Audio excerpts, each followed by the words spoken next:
नमस्कार मैत्रिणो, आज आपण बघणार आहोत मेदू वडा म्हणजेच उडीद वडा कसा तयार करायचा।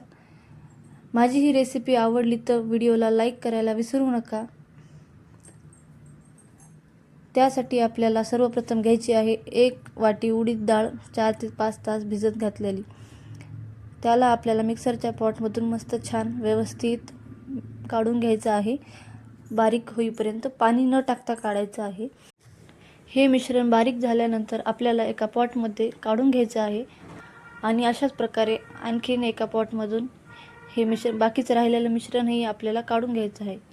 शेवटच्या पॉटमध्ये आपल्याला टाकायचे आहेत 3 ते 4 मिरच्या। तुम्ही तिखट कमी जास्त करू शकता आणि हेही आपल्याला असं काढून घ्यायचं आहे। हे मिश्रण पूर्णपणे काढून घेतल्यानंतर आपल्याला छान प्रकारे फेटून घ्यायचं आहे। इथेच मित्रांनो आपला जास्त प्रकारे कस आहे, सगळ्यात जास्त इथे 5 ते 7 मिनिट फेटून घ्यायचं आहे। त्यामुळे आपल्याला या मिश्रणामध्ये उडीद वडे करताना बिलकुल सोडा टाकायची गरज पडणार नाहीये।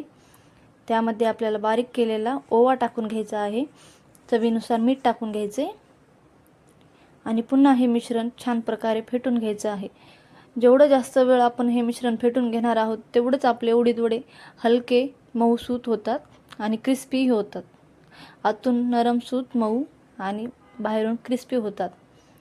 आणि याला पळीने उडीद वडा तेलामध्ये सोडायची गरजही पडत नाही। तुमच्या हाताने पहिल्यांदा जरी तुम्ही करत असाल तर तुमच्या हाताने पहिल्यांदाच बरोबर व्यवस्थित उडीद वडा तेलात सोडता येणार आहे, बरोबर छिद्र पडणार आहे।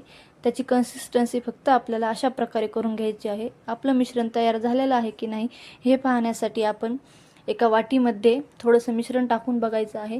मिश्रण वाटीच्या वर आलं की समजायचं आपले उडीद वड्यासाठी आपलं मिश्रण तयार झालेलं आहे।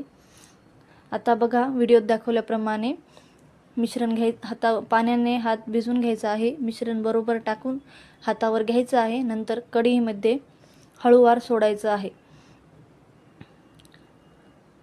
या प्रकारे तुम्ही जर करून घेतले उडीद वडे तर मी सांगते हे उडीद वडे तुमचे चुकणार नाहीतच आणि बरोबर येणार झाले। अशा प्रकारे बाकीचे सगळे उडीद वडे काढून घ्यायचे आहेत। छान क्रिस्पी सोनेरी झाले की याची बाजू बदलून घ्यायची आहे। छान असे बदलून घ्यायचे आहेत आपल्याला। तुम्हाला व्हिडिओमध्ये दिसत पण असेल की आपण कशाचाही साहित्याने केलेले नाहीयेत, आपण फक्त आपल्या हाताने केलेले आहेत। तुम्ही सुद्धा हे उडीद वडे करून बघा आणि मला सांगा आणि केल्यानंतर परत चॅनलला येऊन कमेंट करून सांगा की उडीद वडे जमले की नाही जमले। सोडा न टाकता करत आहोत आपण खास। तर मैत्रिणींनो अशाच प्रकारे आपल्याला बाकीचेही उडीद वडे तयार करून घ्यायचे आहेत। तुम्ही माझ्या पनीरच्या भाजीला आणि धिरडांना सुद्धा खूप छान प्रतिसाद दिला आहे, त्याबद्दल धन्यवाद। आणि ह्या व्हिडिओलाही शेअर करा, लाईक करा आणि माझ्या चॅनलला सबस्क्राईब करायला विसरू नका।